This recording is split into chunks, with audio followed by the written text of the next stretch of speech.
So, I think that's all. We have Casey Cavender, Bill Lester, Bill McAdams, and Chad Robertson. So, and they are seated alphabetically, in case you're wondering. So, Casey, we'll begin with you, and I'm going to ask if y'all can share that microphone, the two of y'all. We can do that. And then when I need one, you can just hand it me. That way we're not, last time we were passing all around and it got more involved. So, Okay, you ready? All right, I'm Casey Cavender. Most of you here know me, but for those who don't, I am the wife to an incredible husband, Robert. He's here with us.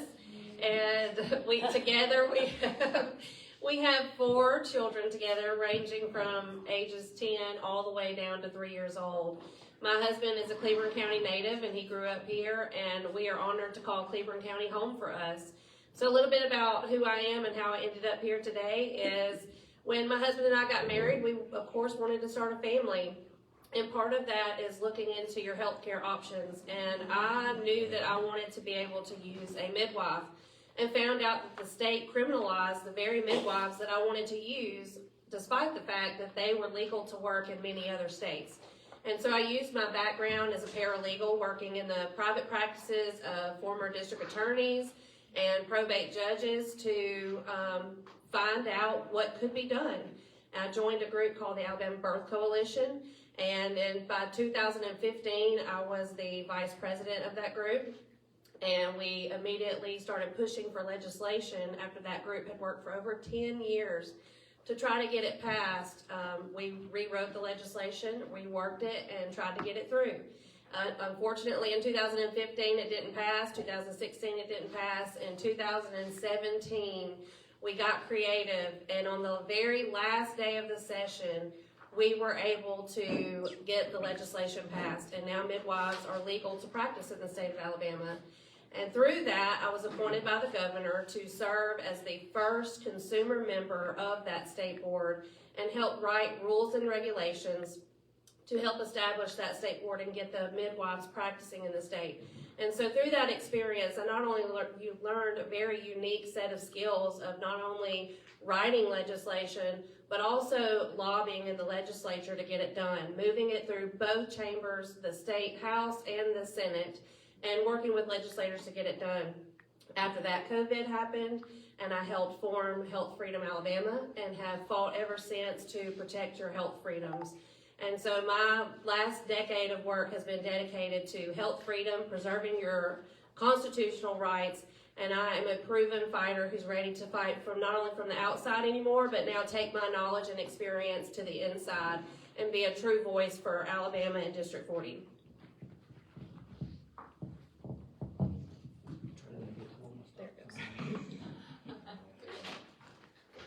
Hello, I'm Bill Lester. First, I'd like to talk about my attire for a moment.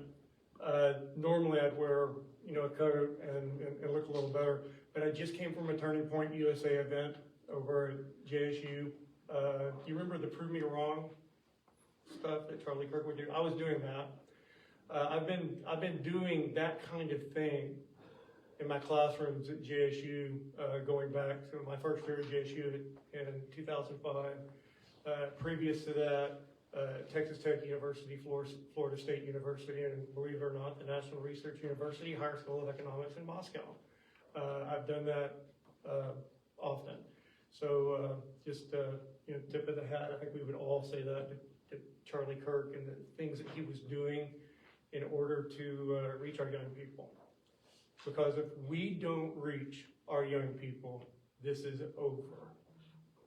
We have to hand it off. This does not come naturally to me to talk about my qualifications. It's something that I've written down. So I'm going to do it from this thing right here. Husband, 35 years. My wife Sharon, she's not here tonight. She's decided to be in the background a little more this time. She doesn't like being out in public too often. Father to 7 children, four sons, 3 daughters. I think that you'll find that all of us agree that it's extremely important that we hand off our values to the next generation. It's an absolute must. I believe it was Benjamin Franklin at the Constitutional Convention when it was over, approached by a woman who asked, Mr. Franklin, what sort of government do we have? And he said, Madam, a republic if you can keep it. And we must hand it off to the next generation. I was a youth pastor for over 25 years.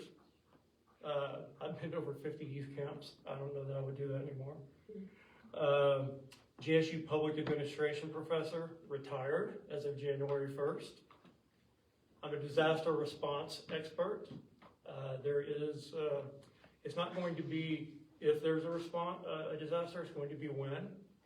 I've got copies of my book back there that the American Society for Public Administration asked me to write on disaster response. I handed that in, and then at JSU my home was hit with the 4 tornado 3 days afterwards. Alabama Republican Executive Committee, I've served in the past. I'm a Fulbright scholar. I served in Moscow teaching at the university I told you about. A legislative consultant and author. I have helped author hundreds and hundreds of pieces of legislation at the federal level.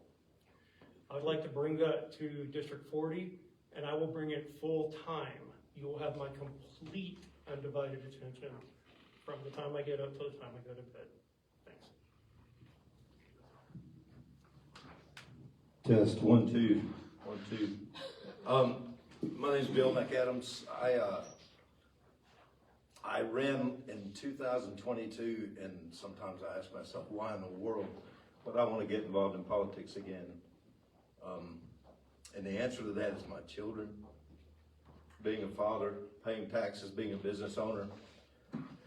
You start to look at where the money goes and where it does not go. We pay too much for too little, and I'm basically sick of that. I'm so tired of it. Otherwise, I wouldn't get involved. Like I say, we would go on vacation, and you probably wouldn't see me for 4 or 5 more years. But I see those children, and I see the condition that we're putting this country and this state in. What is and isn't happening, and that bothers me to a great extent. I'm a general contractor by trade. I build restaurants, hotels occasionally. I work all over the southeast United States. I'm a licensed home builder. I was a volunteer firefighter for 11 years at White Plains. I served as fire chief for 4 of those years, and I retired to take a seat on the Calhoun County Home Builders Board. And that's currently where I'm at right now. And I'm in a position to where I can do something and do it the right way. We pay far too much for far too little. Our education doesn't get the attention that it needs. Our children don't get the attention. People, it seems they don't understand that without an education, without a good, solid education, you're not going to have a state. You're not going to have an Alabama, and you're certainly not going to have a United States of America. Eventually, somebody else will own this parcel of land. So we have to educate our people. I don't care if you do it at home. I don't care if you do it in a public school. It doesn't matter. But it has to be done. It has to be done right. It costs what it costs. Our government is so bloated. Alabama is so heavily reliant on the federal government. It's ridiculous. 32% of our budget comes from the federal government. That's a ridiculous thing. It doesn't need to be like that. We need to be more Alabama reliant. Keep it in-house and let's handle our own business. Let's get our house in order, and then we can help somebody else. And that's kind of the way it works in church too. You know, I got to get me right first.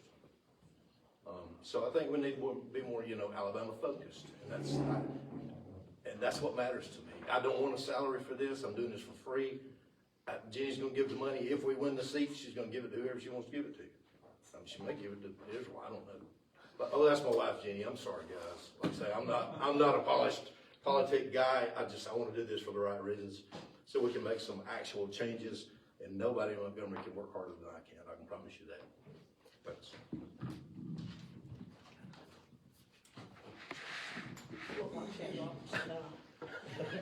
Easy.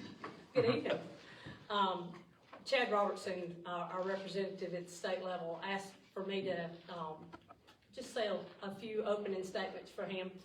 He said he was unavailable to attend tonight's forum because as your elected Republican member of the Alabama House of Representatives, I'm in Montgomery meeting with members of the Supreme Court office regarding legislation I have sponsored that will allow judges to deny bail to illegal immigrants who are charged with violent crimes.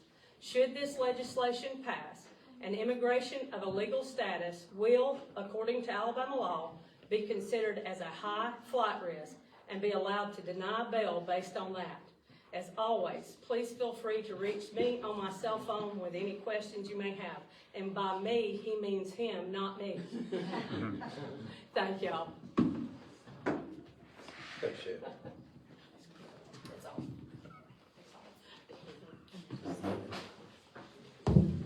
And for your first question, and Bill, we'll start with you since Casey started with the intro. And these are 2 minutes. What motivates you to seek this position? That is incredible. It's a good question. I think you need to be able to see into the hearts of all of us. Can I go ahead and say part of my 2 minutes? You can't lose. These are friends of mine. We've been friends for years. And you make the decision for District 40, and it'll be a good one. Just hear what we have to say. I talked a moment ago about handing it off to our youth. I have a lot of skin in the game. We have 4 boys, 3 girls. The grandchildren have just started. There's going to be a lot more of them coming along. I'm concerned. I think we should be very concerned. I had a handout, and I guess you can hand that out a little later if you want. But it plays into a little bit of what Bill said about 32% of the Alabama budget coming from the federal government here recently. We're about to hit the wall in Montgomery when it comes to that. We need someone who's able to look around the corner and make decisions and know the big picture. Well, here's the big picture. I don't know if you can see it. We'll pass it out here in a few minutes. That's the national debt of the United States in 2024. It says 35 trillion. Guess what? It's 38 trillion right now. In the amount of time I have been talking, it has gone up $6 million. We are bankrupting the next generation. When I showed this to my Russian students, yes, I taught at a Russian university. I got to see some of Russia's finest. They said to me, of course, in Russian accents and English, "Are you trying to destroy yourselves?" And it is something we need to be looking at. The federal government will not, look at that, that's exponential growth. What's the connection to District 40 in Alabama? The federal government cannot continue to print money and send it out to the states like they have been. Anyone want to take a guess on how much Elon Musk cut from the federal budget? 0.03%. And we heard that the sky was falling. That's one of the reasons I'm running. I think we need to be able to look around the corner into the future and to be ready. And I feel like I'm qualified and ready. Why am I running? What motivates you? What to motivates me? seek It's this position? what motivated me for this position. Like I said, is my children. I see what is happening, and understand what's really going on. And one of the things that really set this thing off is this 1% tax reduction in grocery tax that just happened in 2025. The Senate said we're not supposed to do this, but we're going to do it anyway. I was just curious, so I called the Department of Revenue in Montgomery. I have the lady's name in my notes at home.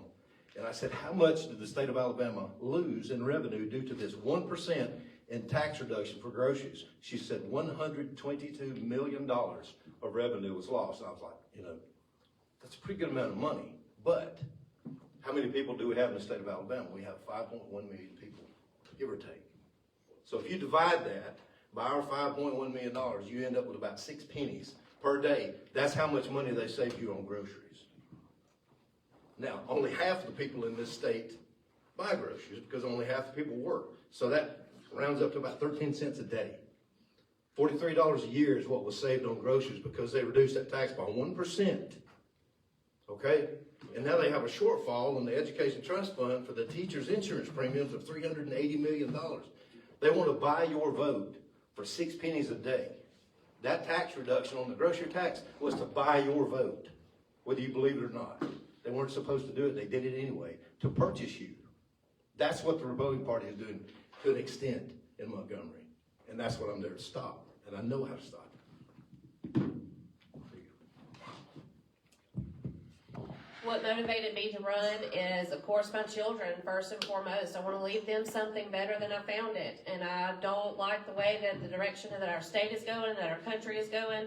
But also, I own a gymnastics facility. I work with children, hundreds of other children, not just from Cleveland County, but also Calhoun County. And I see their parents, and I see the struggles of families directly in my backyard, in my home. I see what they're going through. I know what we're going through as a family. And I just can't leave this the way that it is right now. We have a lot of weak-kneed politicians in Montgomery and in Washington, D.C., who are too concerned about being buddy-buddy with each other, being friends with each other, instead of actually doing something for the people that they were elected to serve. And so that's what motivates me, is I am most definitely a fighter. If you know me and personally, you know I'm as feisty as they come, and that's what we need. We need someone who's not afraid to speak their mind and do what needs to be done, despite being potentially kicked out of the inner club that a lot of people like to belong in. Here. Bill McAdams, this is for you to start this time. What distinguishes you as the best candidate to represent District 40? I don't see myself as the best of anything. I see myself as a taxpayer, a father, a citizen of this district, this county, citizen of Alabama. I'm no better than anybody else, but I know how to get things done. I'm a general contractor. Like I said, I work in 8 or 9 states, and I've been to hundreds of cities and dealt with thousands of projects over the past 20 years. We've got roughly 200 or 300 restaurants, $400 or $500 million in real estate that we take care of.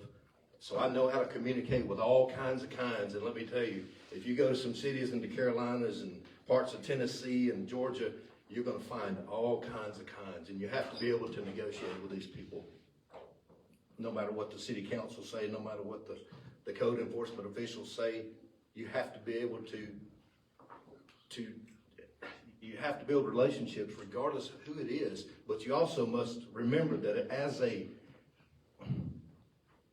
Republican, there's a standard that we have to stick to a standard. We can't deviate from it, no matter what the negotiations say. Sometimes you just can't make a deal, and that's okay too. But I know how to get those things done because that's what I've done for the past 20 years. I know how to do it. I didn't read it in a Bass Pro Shop, and I didn't see it in a Cosmopolitan magazine. I have experienced it, and I've been taught by people that understand exactly what they're doing when it comes to negotiations. I know how to do it. And that's it. I'm the perfect candidate for District 40 because I went into Montgomery in 2015 as just a wife and a mom, and that's all I have ever been when I have gone to Montgomery and fought for issues that directly impact the people that I care about and the people in my community. So when we passed the midwifery legislation in 2017, again, I wasn't a registered lobbyist. I didn't get paid a single dime for all the time that I spent in Montgomery, and I did it with a baby strapped to my chest. My second daughter was 3 months old when we started that particular legislative session, and she was with me every day that I was there. But while I was there, on that last day that we passed that legislation, I was one of 2 average citizens, 2 consumers, who were in a room full of senators and representatives, and I negotiated the final terms of the language for that legislation, and it took 3 hours, and in 3 hours, like I said, with a baby sitting in my lap the whole time, I negotiated that language, got it finalized, and got it to the floor of the House to be voted on, and it passed after 10 years of others working to pass that legislation. When COVID happened and we had to work on the vaccine passport legislation that prevented vaccine passport legislation, I was in the Speaker of the House's office. I was in every single legislator's office, and I didn't take no for an answer. I fought for us, and that's exactly what I'm going to do when I become state representative for District 40. I had a political consultant tell me last time out, 2022, don't talk about your doctorate. Just say you're an educator. Forget that. I have a doctorate.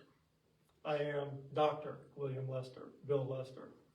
First college graduate in my family, worked my butt off to get it. Sometimes 3 jobs while in graduate school with a wife and kids at home. Texas Tech University, the year 2000 at the age of 30. Prior to that, what did I do? I supported my family working in agriculture.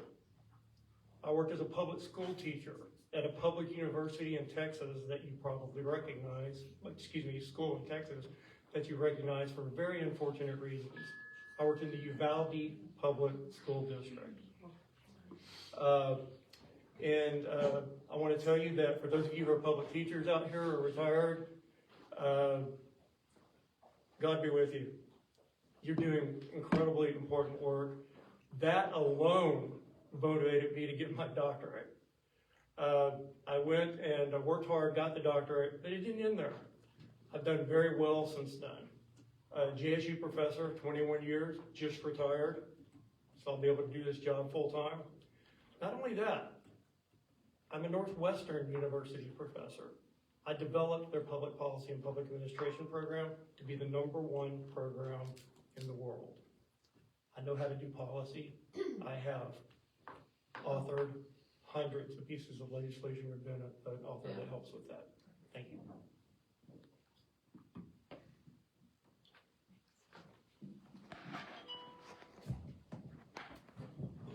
What are your top 3 priorities that you would want to address as a legislator?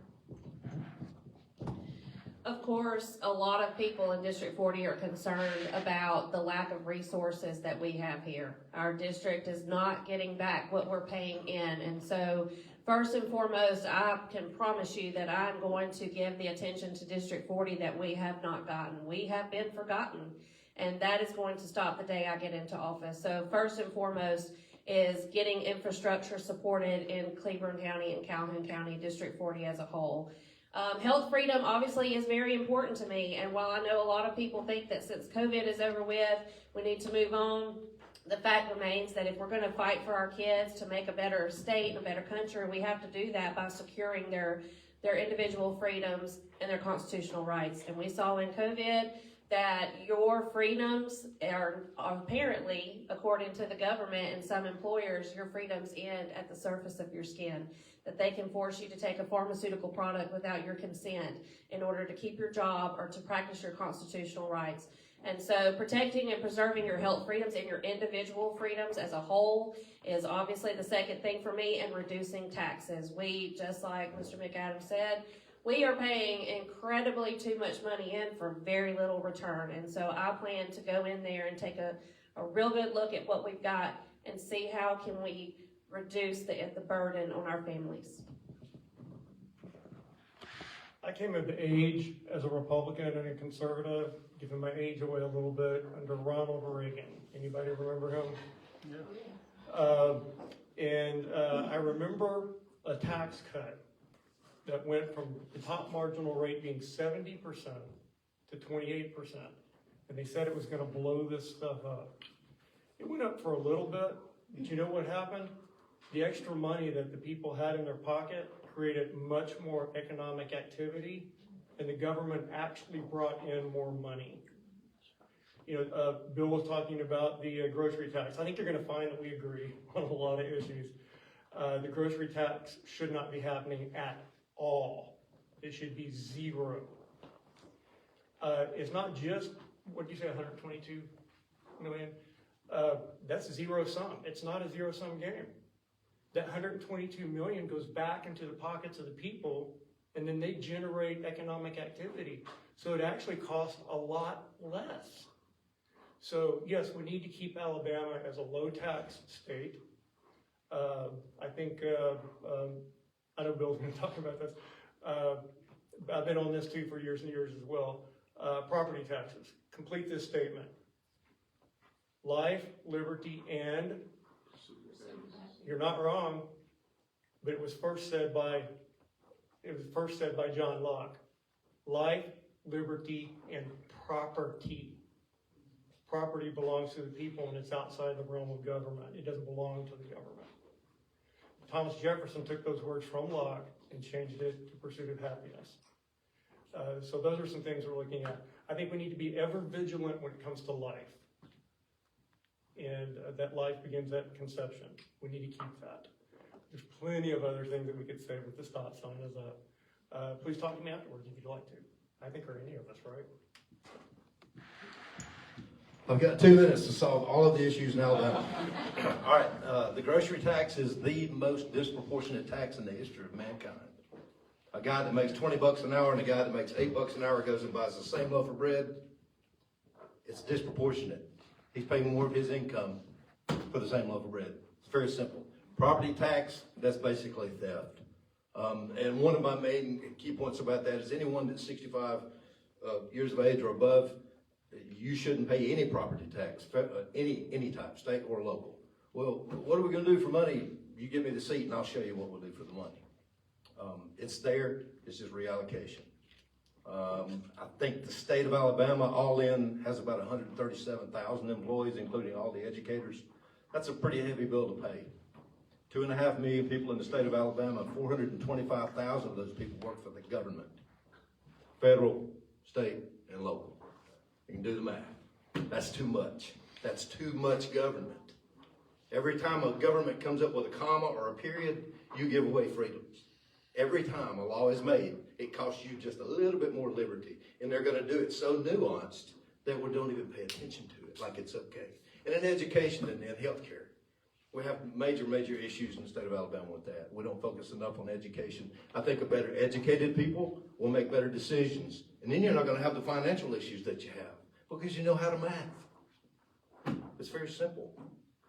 Let's educate our children. Let's build that. That's the foundation. It's not the other way around. Alabama's had more money in the past 3 years in the educational system than it has ever had, and we are still ranked mid to low 40s in the majority of our national rankings, K to 12. It's there. The Numeracy Act in 2022 brought that up to the mid 30s, only in 4th grade. If you go back to 8th grade, it goes back to the low 40s. 46, 48, 49. In one category, we ranked 52nd. Do that math. There's only 50 states.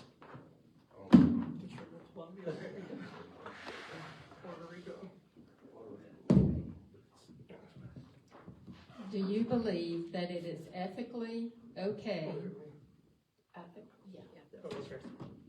to vote by proxy to another member of the House in their absence? I'm not gonna take 2 minutes. Okay. No, it's, you elected that representative to do the job. You cannot do that.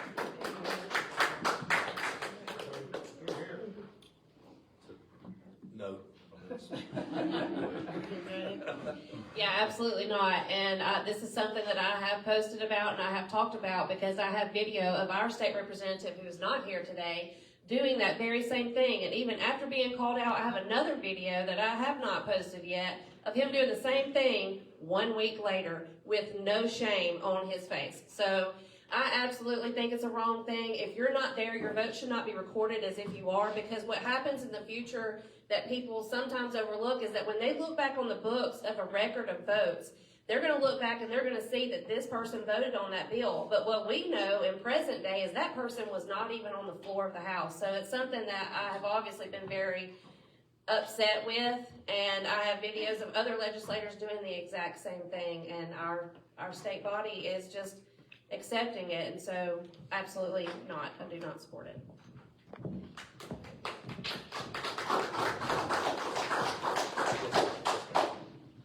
Do you believe that gambling in any form would be beneficial for Alabama? Would you support or oppose legislation to bring gambling in any form in Alabama, and for what reasons? Still the same 2 minutes. All right, gambling. I don't know. That's a tough one. It's really a decision I don't think it should be made by any one individual or any 50 or 100 individuals, 140 in the House and Senate. I don't think that's up to us to make that decision. I think it would be best, if you were to do something like that, would be to petition everyone inside the community of wherever you want to build those, wherever you want to do a project like that. because you have to respect everyone in the community, not just the ones sitting in the office or the ones not sitting in the office in Montgomery. That has to be a decision that people make. For me personally, get a job, and if you'll go to the mailbox like every week on Friday and you pull the handle on the mailbox, it's almost like a one-armed bandit. And you pull that mailbox door down, I promise you there'll be a check in there if you have a job. And you'll win every time you go to the mailbox. To me, it's like a farmer. A casino, to me, is like a seed you plant in the field. And whatever's in that seed is going to come out of that seed. That's what it's going to produce. So think about what comes out of casinos. What comes out of it? After a while, what happens? You know, casinos want you to see the bright lights. Well, look at how bright the lights are at their place and going down the street to the next house or the next business. It shuts doors on businesses. I work in lots of cities where I see casinos, and if you'll go 2 or 3 blocks down the road, you'll see a difference in the neighborhood. Well, whatever's in the seed that's planted in your city or your community, it's going to bring forth that mindset, those addictions, the crime, and all that comes with it. They'll build you a road and a bridge and say everything's great and grand, but they won't help you 15 years down the road. That's a tax write-off. That building is a tax loss, and they'll move to another city and they'll do the same thing. That's my take. I absolutely oppose gambling in casinos in the state of Alabama, and for the same reasons. When you get casinos in an area, you see crime, you see poverty increase, and it's not something that we want in the state of Alabama. In addition to that, along with gambling and with the lottery, our Constitution is not set up in a way that is going to actually enable gambling or lottery to actually benefit the people of Alabama. There are special interest groups in this state that have billions of dollars that are pouring into our state legislature, and they're telling you that if you just get a lottery, you can be like Georgia, you can be like Texas, you can be like other states, and that will help benefit your students. But what they're not telling you is that our state constitution does not support that. It does not.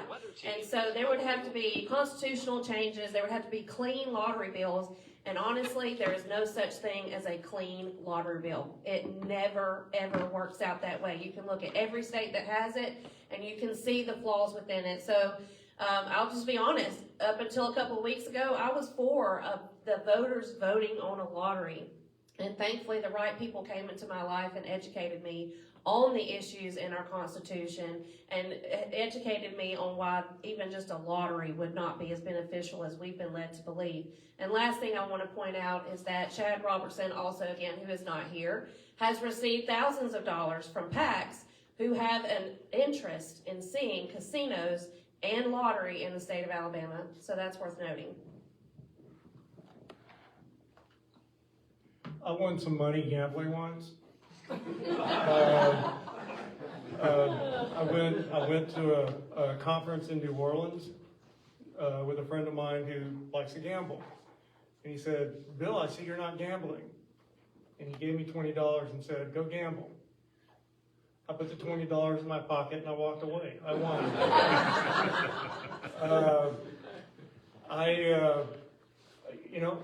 Can I say what they said? I mean, honestly,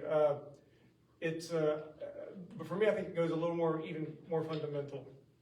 It's not the place of government in the state to abet gambling. It's not what should be happening. Now, I understand the reality. It might get voted in. I had a conversation with the Speaker of the House about this. And I told him if I'm elected, you better put me on an oversight committee because it's definitely going to need oversight. I pray that it does not, because it's not good for the reasons that you guys have shared. Another reason is, yes, the money comes in, but the money is not as efficient as if you went out and you bought a dryer or a washing machine or you spent it out in the economy. It isn't. So that money that you hang on to wins. And here's another, I'll end this with another story. I've been in Alabama now for 21 years, and I'm an Alabamian. But previously from Texas, I lived next door to a $40 million lottery winner. Destroyed his life. There's just a lot about it that's not right and not good, and I will be a no vote in Montgomery.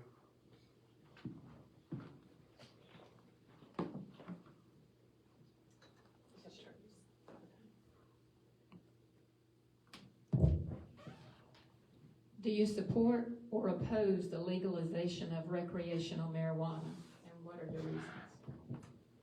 I oppose it for all the reasons that most of us can understand. Having a recreational drug that people just use and abuse, and you see what happens to people who are abusing any type of drug. One thing ends up leading to another, so I'm definitely opposed to recreational legalization of marijuana.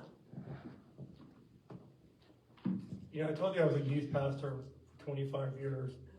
I could tell story after story after story after story of young people who experimented and thought, yeah, it's just not, you know, it's just marijuana. And it went further. And even if it didn't go further, so many studies have come out as to what it does to the brain. As a professor, I see them show up in class when they show up, and it doesn't go well. Despite what some of the so-called experts will say, it is a gateway to a life of destruction. And there are times when government needs to stand and say, you know, there's not any legislation so much you can do to stop it, but to say, here's what we are saying. This is not right, and we are not going to support this. So, no. No.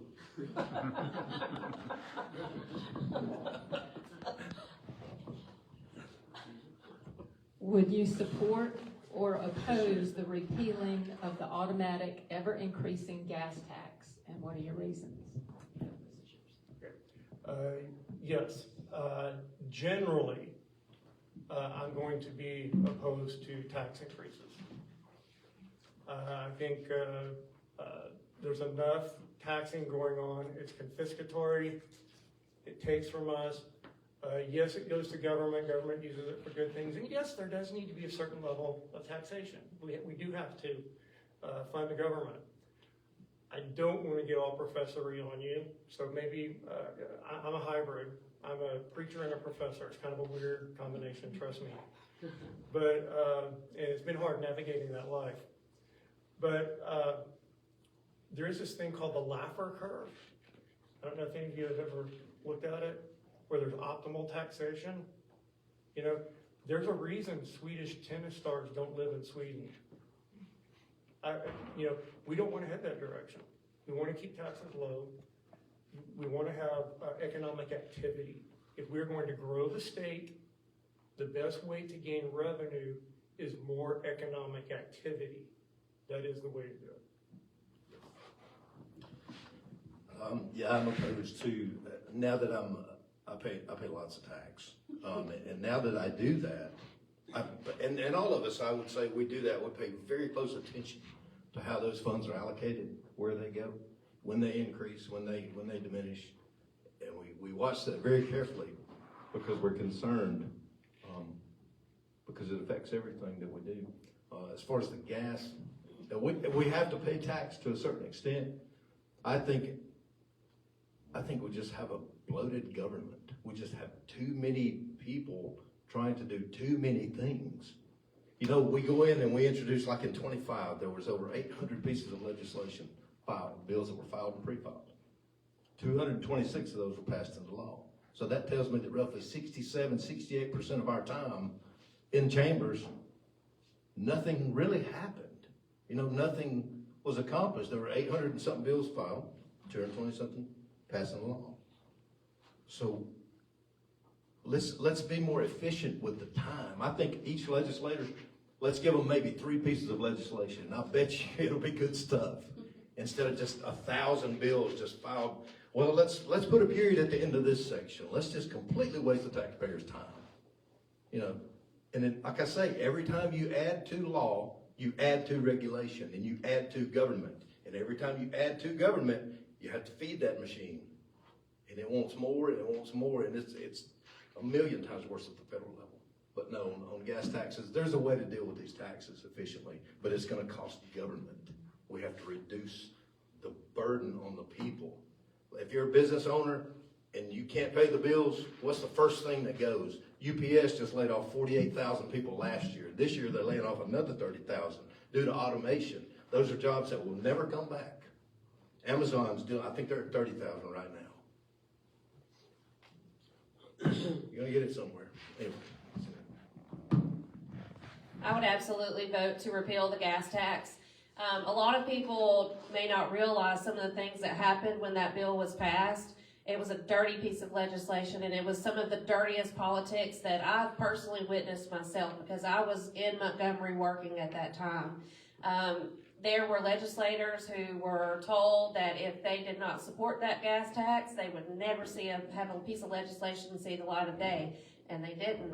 And there were legislators who were told, well, if you'll just support this, we'll make sure your bridge gets built in your county that you need, but you gotta vote on this, and if you don't, you'll never get the funding from the state for that bridge. And those are just two small examples. There were some really dirty and corrupt things that happened with the gas tax that our state should be disgusted over. And that gas tax should have never passed because the people of Alabama did not want it. And so, in short, sum it up, yes, I would absolutely repeal the gas tax.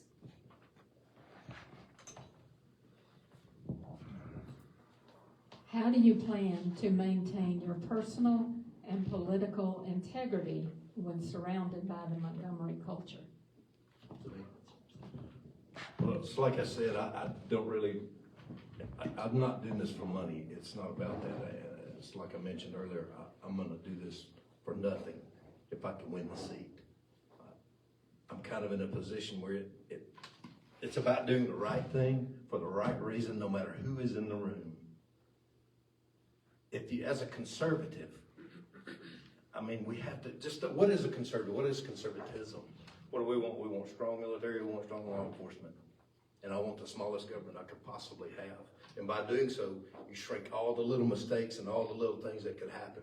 Everybody can be held more accountable because there's less of you to count.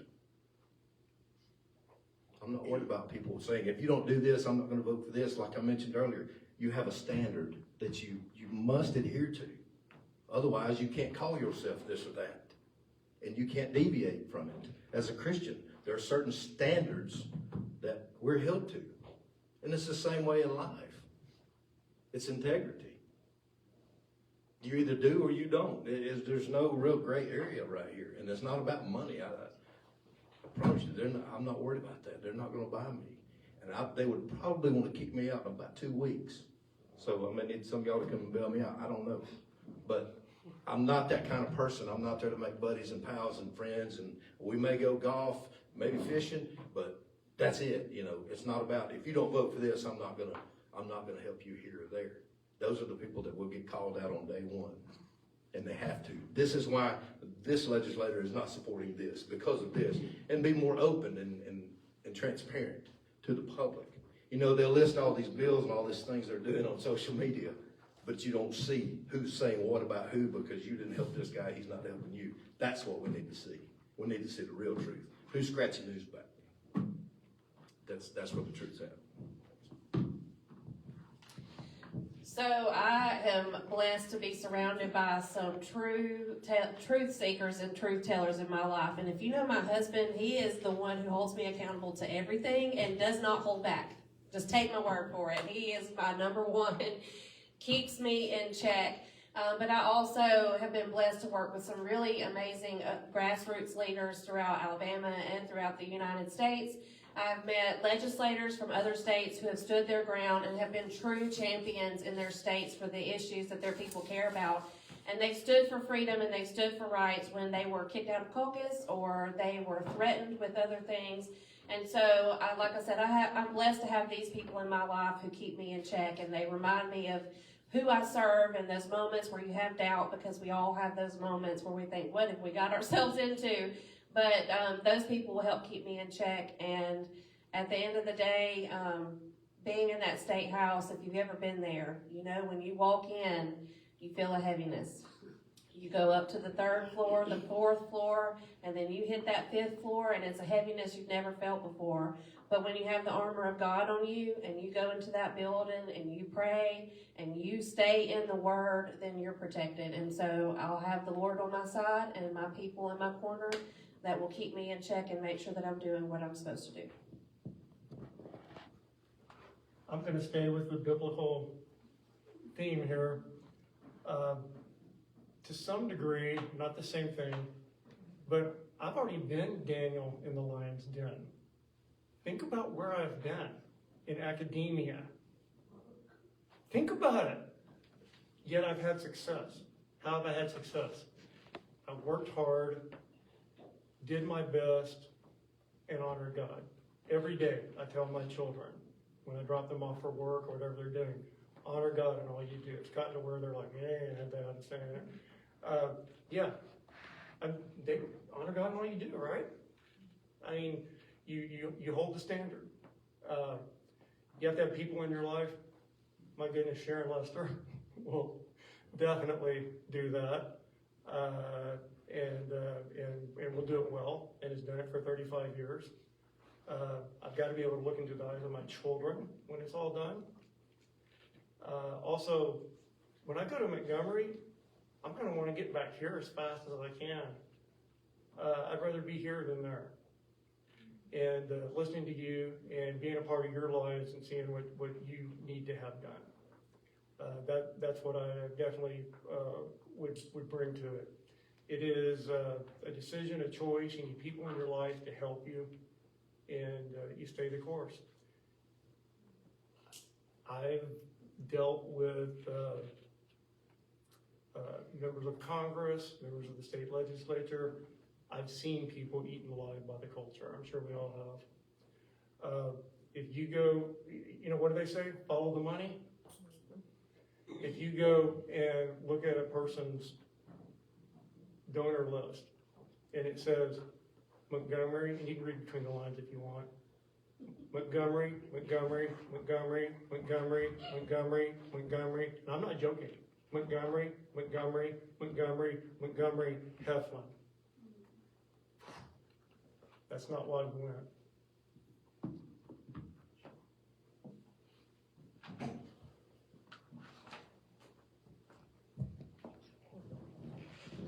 Who is your biggest donor to your political campaign?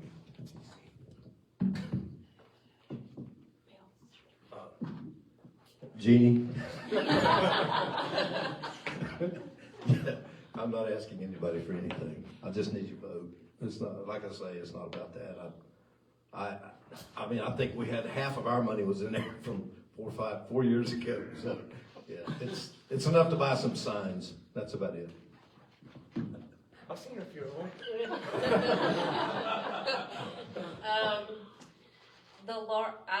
I'm a grassroots person, so all of my donations have been small donations from everyday people. I think the largest donation I've gotten was $500, and I've gotten a couple of $500 donations from people, but for the most part, mine are grassroots people, small town people who just want to see some change, and they're willing to give whatever it takes, so that's it. The only out-of-state money that I will get is my brother in Texas loves me, and he will probably send me something. Other than that, like you guys are saying, local people. I think that's important. Look, it is District 40. It ain't all of Alabama and outside of Alabama. It's District 40. It's Jacksonville. It's part of Anniston, part of Oxford, all of Cleveland County. Follow the money. I'm going to self-finance like I did last time. Probably not the same amount, but we're definitely going to be out there. We're going to be heard. We're going to be knocking on doors. We're going to be doing what we need to do to be heard and get the message across. And a brief word before I get out of that. Whether any of us win or not, whether your candidate wins or not, we all need to be in the game. Amen. Don't give up. Keep going. We've got to. The next generation, if I don't carry the day on this, to God be the glory. You know, there's room for all of us. We got lots of work to do. There's lots of work to do. Benjamin Franklin's words, which I already shared with you, are true for each generation. Do you really want to just win today and lose tomorrow? We've got to be an example and hand it off to the next generation. We've got to. Absolutely have to. Thank you. That's all the questions, and before y'all give your 3-minute update, and Bill, you'll start, because you're next up. I wanted to read for y'all, and I found this on the internet, but sometimes we elect people and then we go, what do we really know all their responsibilities? So this is what I found, what a state representative does. Writes, proposes, and votes on bills that may become laws for the entire state. Reviews and votes on the state budget. Serves on committees to address statewide issues such as education, healthcare, criminal justice, and more. Facilitates partnerships and initiatives with business, nonprofits, and community members to support the district. Receives a very limited amount of education funding to donate specifically to local academic programs. Shares updates and engages with residents and the community on how state issues directly impact them. And they collaborate with the city, county, and federal officials to deliver solutions for the district and the state. So we're going to have our 3-minute close, but whenever you consider someone who you're voting for, think about who will do the best job.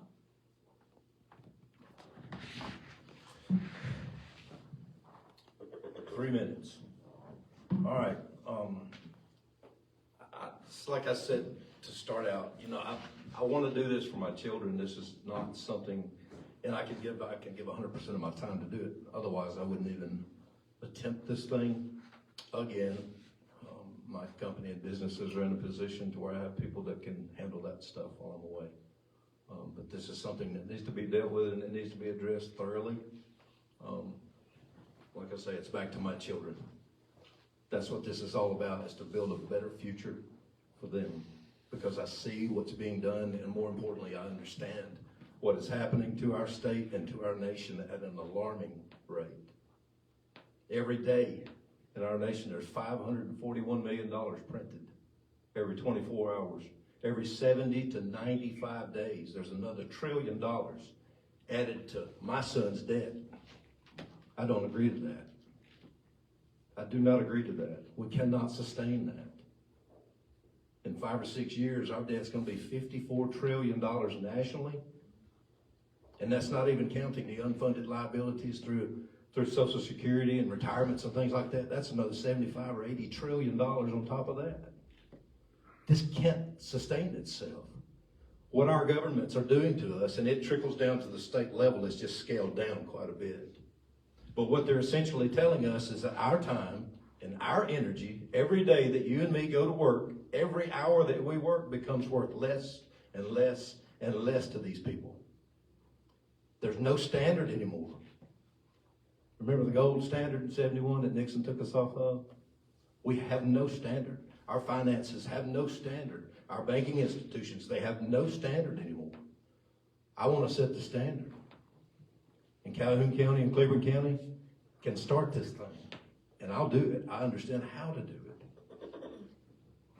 We have to set a standard. We have to start right now, right here. Why not District 40? Somebody's got to do it. Somebody's got to do it. And I'm willing to change whatever needs to be changed to make that thing happen. But our children need to come first. And the way our folks are educated needs to come first. Period. Then the finances, like I say, you make better decisions. If you're educated better, you make better financial decisions. And that is going to affect generations after we're long gone. That's why I want to do this. I want to see positive change for the men and women that get up every day at 4 or 5 o'clock in the morning, get your kids ready for school, take them to school. I'll get that in a second. You take them to school, and you take them to their extracurricular activities to play baseball. Has anybody bought a baseball glove or a baseball bat recently? They're very expensive, and that's not going to stop. I want to help fix all that. But anyway, Bill McAdams, District 40, I can get it done. So I am not going into this unprepared. I am one of the most qualified people to go into this state house, and I know how to get things done. I know how to write legislation. I know how to maneuver it. I know how to work with the legislators to get legislation moving that otherwise would not move. I've worked on some of the most controversial pieces of legislation that shouldn't be because they affect your constitutional rights. And I've been able to work to fight for those pieces of legislation, but I've also fought against bad pieces of legislation that you've probably never heard of. But behind the scenes, I've been here in Cleveland County on the phone. I've hauled my tail to Montgomery at the last minute and gone and worked from behind the scenes to get things going. And I know how to get it done. So if you want someone who's going in prepared and who's ready to fight and ready to get things done, then I'm the person to do it. And I would be honored to have your vote. And I'm ready to get to work for you. And I will be reachable. I'll be relatable, and I'll definitely be a legislator of the people. We haven't had that. Our current legislator is not a person of the people. It took me months to get him to return my calls after he got elected. He's also funded by over $100,000 from big PAC corporations, and that was just as of January. Doesn't include February. So going in, I would like for everybody just to consider me because, like I said, I am a fighter, I am prepared, and I'm ready to serve.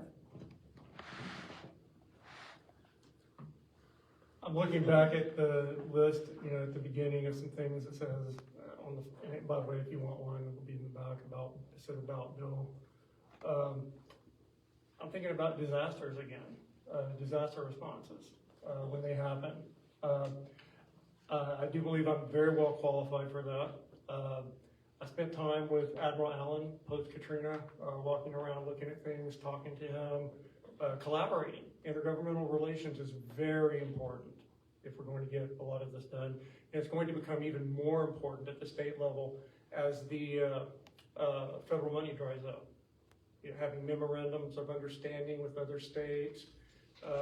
Really, can I say, I didn't get a chance to really talk about it, but I'm a huge 10th Amendment supporter. Power to the states and the local governments. And that's something I'll definitely push for. I'm qualified. I've got lots and lots of lifetime qualification that points to this and being able to do a good job. Everything I've ever done in these areas has been good. I have to tell you honestly, I'll look back at some of the accomplishments and I'll go, what? How in the world did that happen? And I'm going to tell you, look, popular with some people not, but it's just a God thing. God opens doors and you walk through them. And you obey. You truly honor God in all you do, and He takes care of the rest. I promise that for District 40. What can I promise Cleveland County? Presence. Yeah, I live in Jacksonville. I lived in Jacksonville 21 years. I'll continue to live in Jacksonville. I have 2 acres in Jacksonville. But I will be here weekly. I will maintain an office here in Heflin. I will be reachable. I'll get things done. And you know what? A lot of this is not getting things done. It's stopping things from happening. Sometimes less government. Let me close with this. In my younger days, I was really fast. I ran a 4.540, which isn't too bad for someone like me. And I played a little college football. Anybody ever heard of Joe Green? Fastest man in the NFL years ago. Used to run pass patterns against him. I could beat him when he fell down. So I learned really quickly that I wasn't going to go pro or anything like that. I was the star of my track team. We should have won every relay event. But guess what happens sometimes? The baton didn't reach me. We dropped the baton. We are in the exchange zone to the next generation. If we drop the baton, it's our fault, not theirs. They're smart. If you tell them what's going on, they know it. So I think we all agree we need to do that work. And I hope we all continue to do the work no matter what the outcome is in District 40. Thank you. I want to thank you all very much for participating. I'm sure that they would be glad to hang around and answer any questions that any of you might have. As far as the room, help us, this is their senior, you can stop, you don't have to tell me. This is where the senior citizens eat lunch, so we need all chairs put back in, no paper left, just the room back in pristine, so they'll let us use it again. So we'd appreciate your help. Thank y'all very much.